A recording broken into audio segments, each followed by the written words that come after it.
Técnicas parasitológicas. Técnica de Faust. La técnica de Faust. La técnica de Faust es una metodología que permite concentrar por flotación algunos huevos y o larvas de parásitos contenidos en las heces. Es utilizada cuando los exámenes coproparasitológicos directo dan negativo o cuando se quieren obtener muestras limpias libres de detritus. El método de Faust consiste en mezclar parte de la prueba de heces con una sustancia más densa que los huevos o parásitos que se quieren concentrar. Esto provoca que al ser menos densos, flotan en la superficie. El líquido sobrenadante se recoge y se observa al microscopio para la identificación y cuantificación. Este método se utiliza para visualizar huevos de helmintos. A su vez, ha demostrado ser un método muy sensible para el diagnóstico de Yarda lamblia, un protozoo flagelado muy extendido a nivel mundial. Fundamento. La técnica se basa en la existencia de las diferentes gravedades específicas de los huevos, de los parásitos, de los quistes, de las larvas y de los detritus, utilizando soluciones de sulfato de zinc como método de flotación. El fundamento de la técnica consiste en mezclar la muestra con una solución de sulfato de zinc que tiene una densidad mayor que la de los huevos, larvas o parásitos más livianos. Esto permite el precipitado de los elementos más pesados y la flotación de los más livianos que aparecen en el sobrenadante después de la centrifugación de las muestras. Materiales.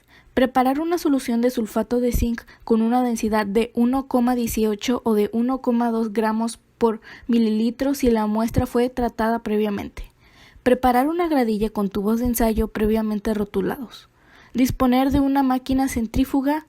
Tener a la mano láminas portaobjetos y cubreobjetos para el microscopio, todos deben rotularse. Asegurarse que la disposición de una solución de Lugol para teñir las láminas. Tener gasas para filtrar. Disponer de embudos y agua destilada. Ubicar envases de plástico o de cartón rotulados. También aplicadores y asa estéril de 5 milímetros. Un mechero para esterilizar el asa. Técnica de Faust original. 1. Colocar 1 o 2 gramos de heces en un recipiente adecuado para tal fin. 2. Añadir 30 mililitros de solución de flotación de sulfato de zinc con la que se hace una emulsión mezclando la solución con las heces. 3. Colocar con un colador de metal dentro de un segundo recipiente y transferir a un tubo de ensayo. 4. Añadir más solución de flotación hasta que se forme un menisco en el tubo. 5. Colocar un cubreobjetos de vidrio sobre el menizo, se deja reposar de 10 a 15 minutos. 6. Retirar el cubreobjetos y colocarlo sobre la lámina portaobjetos, la cual se irá a examinar al microscopio. Técnica de Ricci. Fundamento.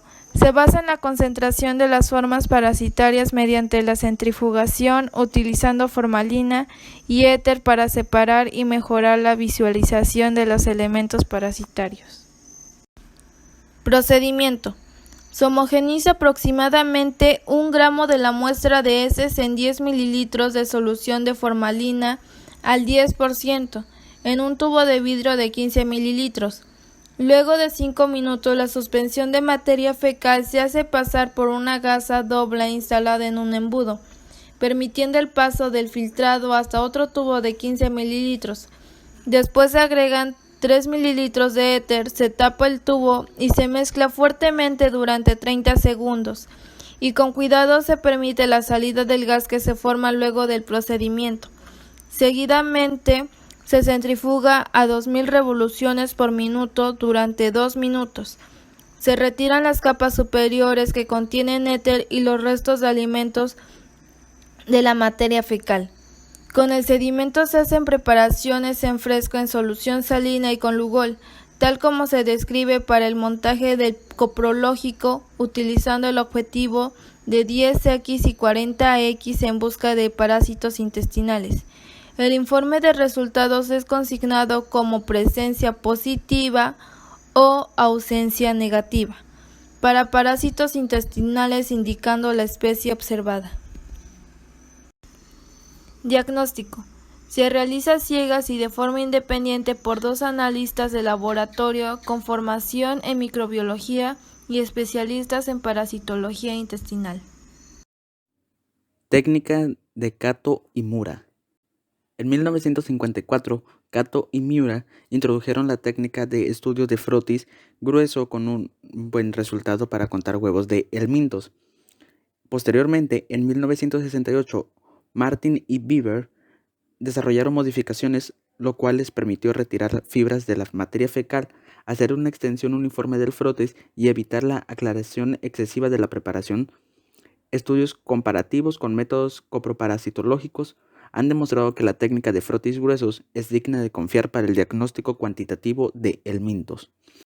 Su fundamento se basa en la acción que tiene la glicerina como aclarador de huevos de helmintos y el verde de malaquita como colorante de contraste. El material y el equipo que usamos es sustancia de reactivo, la glicerina, verde de malaquita y agua.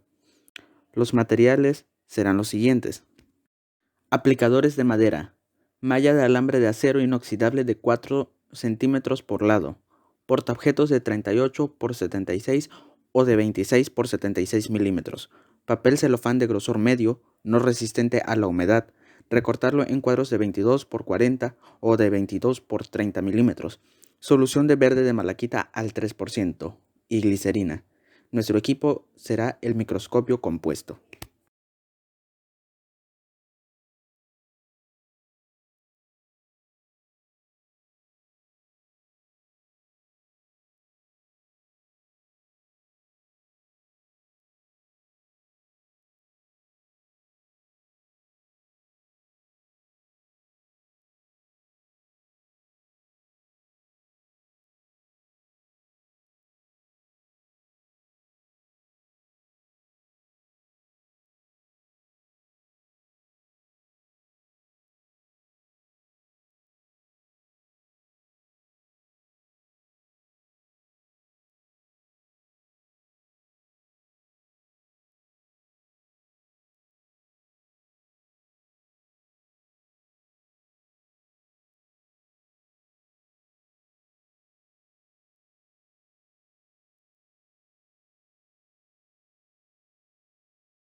Frotis grueso.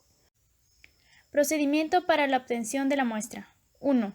En la malaria, la muestra de sangre periférica se obtiene para preparar dos clases de películas, una gruesa y una delgada, gota gruesa y frotis respectivamente, para su examen por microscopia directa. 2. La gota gruesa está conformada por numerosas capas de células sanguíneas, en su mayoría glóbulos rojos, los que son deshemoglobinizados durante la coloración con Giemsa. Esta concentración de glóbulos rojos facilita la detección de parásitos que pudieran estar presentes en el interior de alguno de ellos cuando la densidad es baja. 3. El frotis grueso consiste en una capa delgada única de células sanguíneas. Esto facilita la observación de las características morfológicas de los parásitos presentes en los glóbulos rojos, sobre todo para la identificación de la especie del parásito, cuando éste no ha podido ser identificado por gota gruesa. Además, El frotis debe ser utilizado siempre para rotular e identificar al paciente. Descripción de gota gruesa y frotis. Gota gruesa. Una vez obtenida la muestra, realizar la gota gruesa de la siguiente manera. Utilizando uno de los ángulos de una segunda lámina, la lámina auxiliar, esparcir rápidamente la gota de sangre y extenderla uniformemente hasta formar una gota gruesa de 1 centímetro de lado o de diámetro. La sangre no debe ser excesivamente revuelta. Es suficiente con 3 a 6 movimientos. De preferencia, realizar el homogeneizado de la muestra en una sola dirección, en forma concéntrica, de adentro hacia afuera o viceversa. Frotis. Utilizando la misma lámina auxiliar, ponerla en contacto con la superficie de la lámina que contiene la gota central y hacerla correr firmemente a lo largo de su borde en un ángulo de 45 grados. Asegúrese de que ocurra en un contacto parejo con la superficie de la lámina todo el tiempo que la sangre esté siendo esparcida, de tal manera que el frotis sea homogéneo y fino. Siempre manipular las láminas por los bordes o por una esquina para realizar el frotis. Luego de haber secado el frotis, rotular con un lápiz de carbón suave, escribiendo en la parte más gruesa el código, número y fecha de la muestra. No utilizar bolígrafo para etiquetar la lámina. Dejar secar la lámina con la gota gruesa en una superficie plana y protegida de polvo, calor e insectos. Si no existiera centro de diagnóstico, envuelva la lámina seca en el formato de registro del paciente y enviar al laboratorio de referencia tan pronto como sea posible. La segunda lámina utilizada para esparcir la sangre puede ahora ser utilizada para el siguiente paciente y una segunda lámina limpia del paquete ser usado como lámina extensora. El frotis se usa como herramienta auxiliar para discriminar entre las diferentes especies.